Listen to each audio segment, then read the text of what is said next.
Thanks, Rona. You've heard from Tim a little bit on the import side. I'm going to focus very much, of course, on the outgoings, the export side. Market access for food and agricultural products can only happen when Australia meets importing country requirements. Importing country requirements generally require agricultural commodities to be certified by the National Competent Authority. In Australia, this authority is the Australian Quarantine and Inspection Service, or AQIS.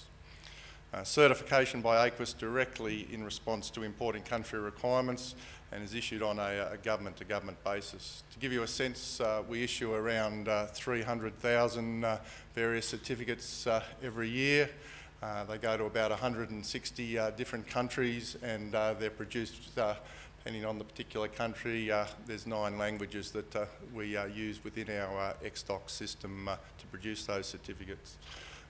AQUIS operates export inspection, auditing and certification systems that reflect the requirements and expectations of our trading partners. Importing country requirements and international standards that affect AQUIS's role range from food safety to plant and animal health to inspection, certification systems, quality assurance systems, product integrity and traceability, quality assurance principles and product integrity and traceability. Importing country really rely upon the exporting country, in this case Australia, to ensure that their standards are met. So when import requirements are set by a country, AQUIS works with exporters to establish specific arrangements to ensure compliance with those requirements. So there's a quick 101 on what we do on the export side. My presentation today is going to cover an overview of the export certification reform package. This is currently a work in progress. It's due to complete by the 30th of June this year. So we're working feverishly above and below the water level to move through the program.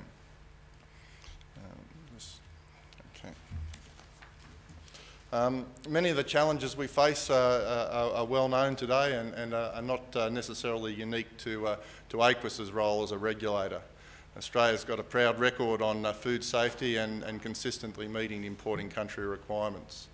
But we must continually review our systems and procedures to maintain this record and remain at the international forefront of agricultural export quality, compliance and food safety.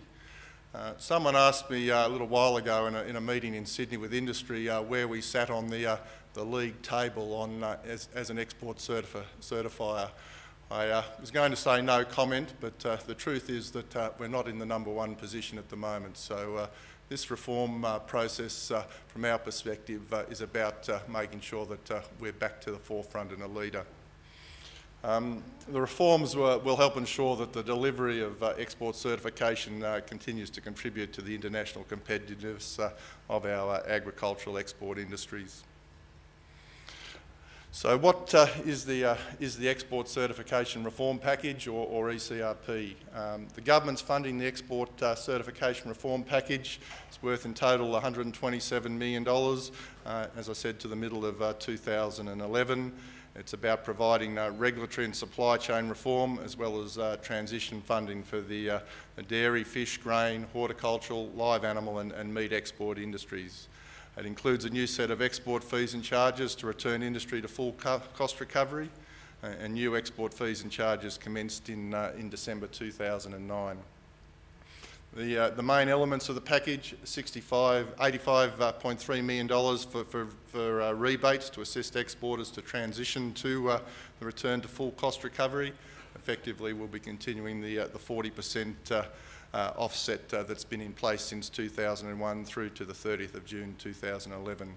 $16 million for reform of regulatory and export supply chain, and $26 million specifically for meat inspectorate reform. Main purpose of the ECRP is to drive efficiencies and reform of export certification services, very much along the whole supply chain, so that the savings and benefits generated can be passed on to industry. Export sectors are working very closely with the department to implement their ambitious reform agendas. Very much without the package, these industries wouldn't be able to capture the efficiency gains and cost savings generated whilst at the same time coping with the return to full cost recovery. In developing their respective reform agenda, each joint industry and AQUIS ministerial task force, and there's one for each of the 6 major export commodities, were cognizant of a number of key principles. I think industry consistently, first and foremost, said the key in relation to future service delivery arrangements was not to put our existing market access at risk. And as part of the agreed risk management strategy, the department's kept our key markets fully informed of the proposed changes in service delivery. It's been particularly important in the meat export sector, given the significant changes to reforms for meat inspection. I'm pleased to report that thus far trading partners have been very supportive of the reform agenda, particularly for meat, and it's generating a lot of interest around the world, and I think you'll see that others will progressively start to pick up on a number of these reforms as they're fully implemented. Other key principles include that AQUIS would remain the national certifying body, and as such service delivery must have a legislative basis under our prime piece of legislation, the Export Control Act. As I mentioned in the Quick 101, export certification is pretty much a government-to-government business. There's a strong desire to make better use of technology, both from an industry and an AQUIS perspective, and a number of the projects are looking at that very closely. Another agreed principle was to make use of data that companies already collect, and we often refer to that as key performance indicators, and that will give us a lot of the data to help be able to demonstrate the performance of our national system. In terms of progress to date, as I mentioned, in April 2009, 6 joint industry AQUIS ministerial task forces were established for dairy, fish, grain, horticulture, live animal and meat. Each of those task forces developed a broad reform agenda that reflected industry priorities, and that reform agenda was provided to the Minister in June 2009.